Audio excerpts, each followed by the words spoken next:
Dame Goody was a nurse that looked after sick people and minded babies. One night she was woke up at midnight, and when she went downstairs, she saw a strange, squinty-eyed little ugly fellow who asked her to come to his wife, who was too ill to mind her baby. Dame Goody did not like the look of the old fellow, but business is business, so she popped on her things and went down to him.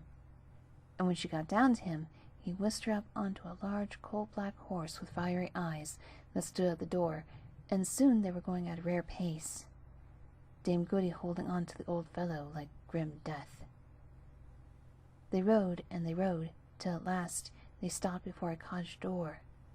So they got down and went in and found the good woman at bed with the children playing about, and the babe, a fine bouncing boy, beside her. Dame Goody took the babe, which was fine as a baby boy as you'd wish to see.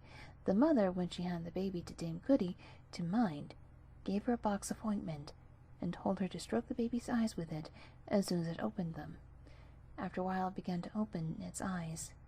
Dame Goody saw that it had squinty eyes just like its father, so she took the box of ointment and stroked its 2 eyelids with it, but she could not help but wonder what it was for, as she had never seen such a thing done before. So she looked to see if the others were looking, and when they were not noticing, she stroked her own right eyelid with the ointment.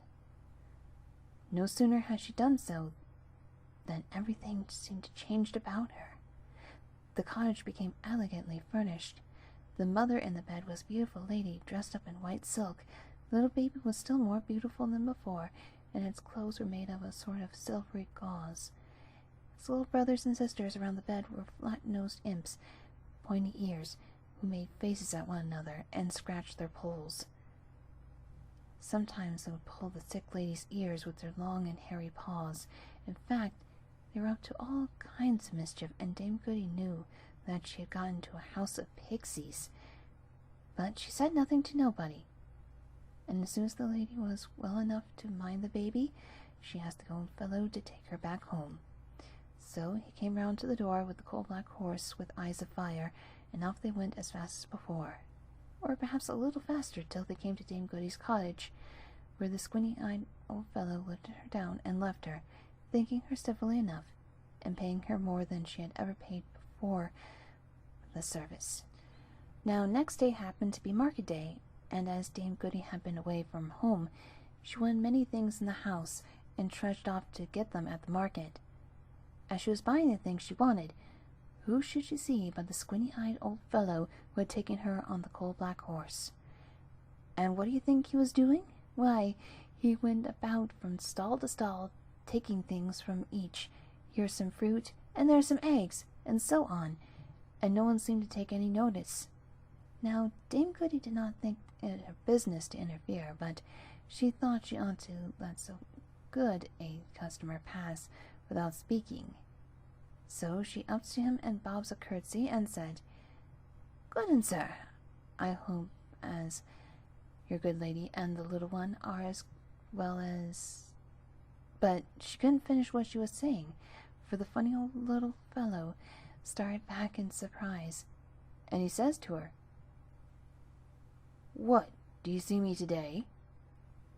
"See you?" says she. "Why, of course I do, as plain as the sun in the skies, and what's more," says she, "I see you are busy too, into the bargain." "Ah, you see too much," said he. "Now pray with which eye do you see all this?" "The right eye, to be sure," said she, as proud as can be to find him out. "The ointment! The ointment!" cried the old pixie thief. "Take that for meddling with what don't concern you. She'll see no more." And with that he struck her on the right eye, and she could not see him any more. And what was worse, she was blind on the right side from that hour to the day of her death.